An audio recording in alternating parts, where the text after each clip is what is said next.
jour, Toulouse se développe comme toutes les communes de l'agglomération qui s'agrandit, 37 communes aujourd'hui, et prépare son passage en métropole. Nous en parlerons tout à l'heure avec Pierre Cohen, président de la communauté urbaine. Mais pour l'instant, intéressons-nous à Pibrac. Pibrac, une commune qui dispose d'un environnement exceptionnel en bordure du grand massif forestier de Bouconne. Pibrac qui dispose également de la présence bienveillante de Sainte-Germaine, car il faut savoir que la commune est un lieu de pèlerinage réputé.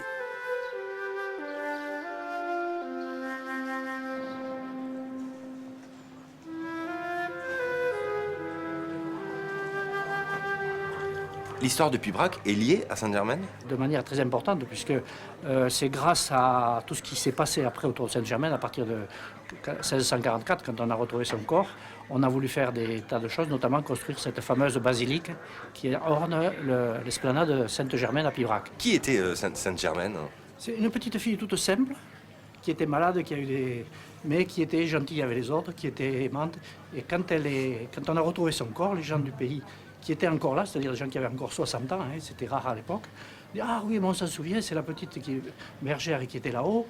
D'ailleurs, on la reconnaît à sa main handicapée. » Elle avait sa main, elle avait une main avec sa main handicapée dans son tombeau? Dans son tombeau, son corps était parfaitement intact.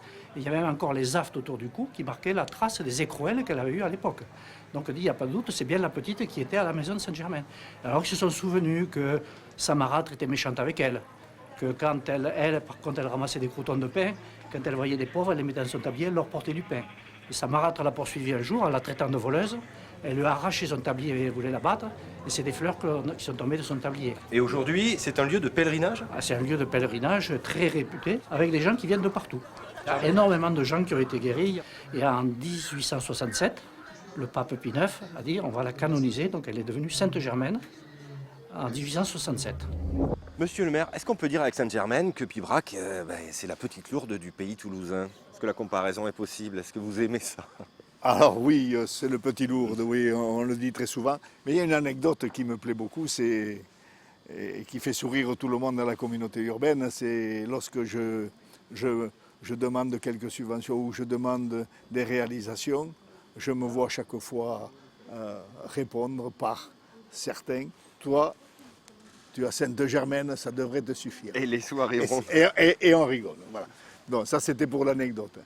Ensuite, c'est vrai que ça a amené du dynamisme dans les années 50. Nous avions recensé à l'époque 10 bistrots sur Pibrac. 10. Gros lieu de passage alors. Aujourd'hui, il n'en reste plus qu'un, le Sainte-Germaine. Sainte-Germaine. Voilà. Sachant qu'à l'époque, nous avions beaucoup plus d'habitants que Blagnac et Colomiers. Ça s'est inversé après. Heureusement, parce qu'on a retrouvé, nous, notre régime et notre vitesse de campagne, adossé à la forêt de Bouconne. Oui, parce que c'est très vert autour, vous avez beaucoup d'espace par rapport à certaines autres communes. Énormément d'espace. Espace vert du Grand Toulouse d'ailleurs, classé, où l'agriculture continue de se développer. Et la forêt de Bouconne qu'il faut protéger. Il faut la visiter, mais aussi la protéger. Alors, Pibrac, commune cultuelle, également commune culturelle, avec des équipements qu'on ne trouve pas ailleurs dans l'agglomération, notamment le théâtre musical, et puis le patinodrome aussi, c'est le seul, je crois, de l'agglomération. C'est le seul de l'agglomération toulousaine, bien sûr.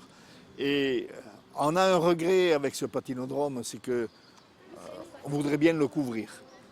Dès l'instant où il y a quelques gouttes de pluie, c'est inutilisable.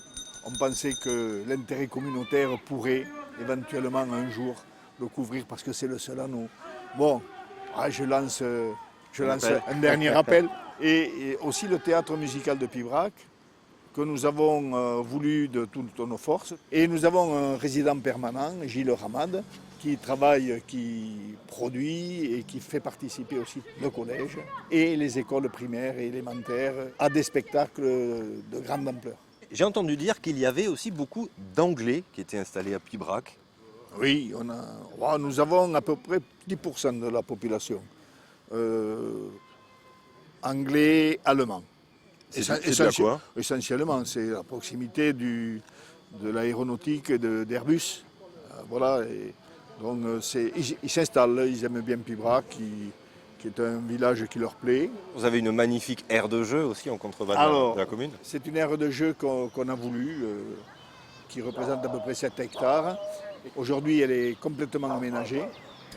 Et je pense que tous les Pibraquais adorent se promener dans ce début de réseau vert, puisqu'ensuite vous avez le démarrage du réseau vert où on va se promener après les grands repas.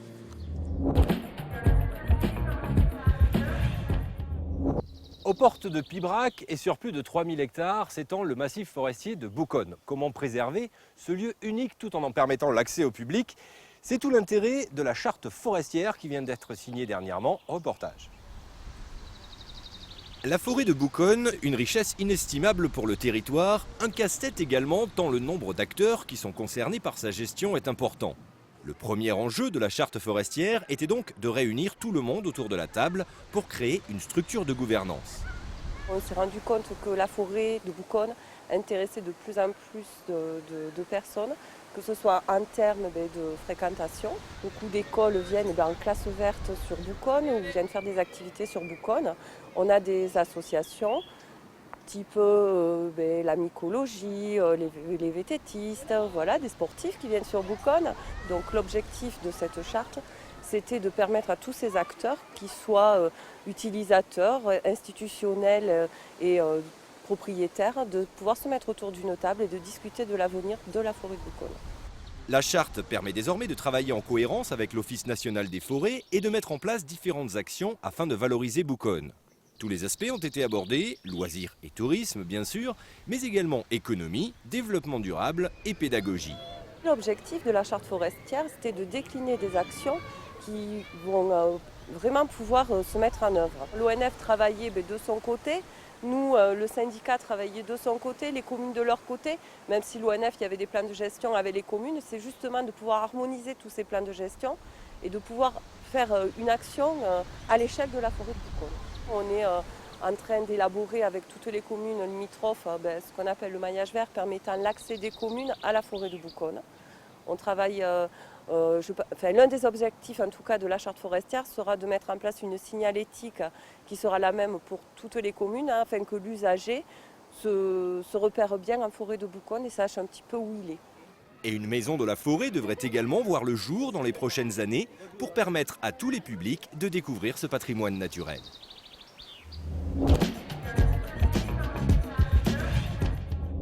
Il y eut d'abord en 1992 le district avec 13 communes, ce fut ensuite la communauté d'agglomération du Grand Toulouse en 2001 avec 21 communes, puis le passage en communauté urbaine du Grand Toulouse en 2009 à 25 communes, rejointes depuis par 12 nouvelles communes. À chaque changement d'échelle, l'agglomération toulousaine grossit comme toutes les grandes agglomérations françaises. Aujourd'hui, elle s'apprête à devenir une métropole avec sans doute de nouvelles compétences à la clé. Pierre Cohen, le Grand Toulouse va devenir Toulouse Métropole. Ce changement signifie quoi? C'est 4 années, d'abord en un an de passage en communauté urbaine. Ce sont des nouvelles compétences. Ça a été l'année suivante un élargissement qui ont amené 12 communes à adhérer au Grand Toulouse. Donc un périmètre, des compétences, une structure qui a rattrapé le retard puisque la plupart des grandes villes françaises sont en communauté urbaine. C'est aussi une organisation avec des pôles où les citoyens ont des services de proximité. Ça veut dire qu'on localise... Voilà, ça veut dire qu'à travers un territoire qui a beaucoup de sens parce que ça n'a pas été des territoires de villes de la périphérie et Toulouse homogènes, c'est des quartiers de Toulouse qui ont été compartimentés avec des villes de la périphérie pour donner du sens à un territoire. La plupart des communes de la périphérie ne peuvent plus régler le problème de la compétence de l'eau, de la voirie, de ce que sont les services comme par exemple l'installation du haut débit sur l'ensemble des équipements publics ou de leur zone économique. On voit bien qu'il y a des compétences comme ça qui nécessitent de passer sur un territoire. Donc cette décision de Toulouse Métropole marque la concrétisation de tout cela et en même temps, à travers le logo, avec l'anneau de Möbius, l'idée que ville de la périphérie et Toulouse et l'ensemble de l'agglomération sont unis, sont cohérents et surtout ont la volonté d'affronter la prochaine étape. Métropole, c'est un mot qui est assez fort, ça fait grande ville, hein. On parlait de métropole internationale, ça veut dire que Toulouse est désormais une grande ville, une très grande ville. Alors, Toulouse est une grande ville, puisque d'abord elle est la 4e ville de France. C'est une grande agglomération, puisqu'elle est 5e ou 6e à 10 000 habitants près. Elle est avec des caractéristiques extraordinaires. On a pratiquement la meilleure industrie du monde en aéronautique, la même chose au spatial. On a un potentiel de recherche, d'enseignement académique et d'innovation extrêmement fort, qui est vraiment de rang international. Et aujourd'hui, le changement de gouvernement amènera obligatoirement une réforme des collectivités territoriales. Ça a été annoncé par le président de la République, puisque dans la précédente loi, les métropoles n'étaient absolument pas avec des compétences dignes de ce nom. Aujourd'hui, l'objectif, c'est pas d'opposer métropole avec département ou région, c'est de savoir comment l'État, avec quelques métropoles en France, peut avoir réellement à relever des défis. Pour les représentants politiques, ça a un sens de passer de communauté d'agglomération à communauté urbaine, métropole, ça ce sont des mots. Derrière, il y a des compétences qui y sont attachées. Très concrètement, qu'est-ce que ça veut dire de passer en métropole? Quel type de compétences pourront revenir aux élus de la métropole? L'économie de la connaissance, recherche, industrie, innovation. Quels défis on peut avoir par rapport à la crise climatique et en particulier avec nos plans climat où on a la capacité de construire sur des territoires une feuille de route qui permet vraiment de diminuer les émissions de gaz à effet de serre.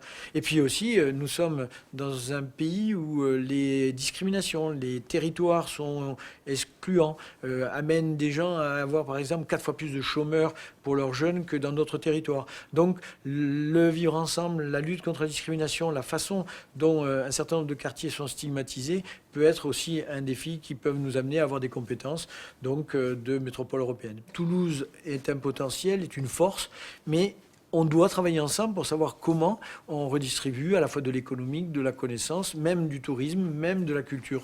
Donc il y a bien un vrai projet qui change un peu les réflexes que l'on vit depuis une trentaine d'années et qui font évoluer dans l'intérêt de tous, en se respectant tous, mais avec quand même la reconnaissance que la force, elle est bien dans l'agglomération toulousaine.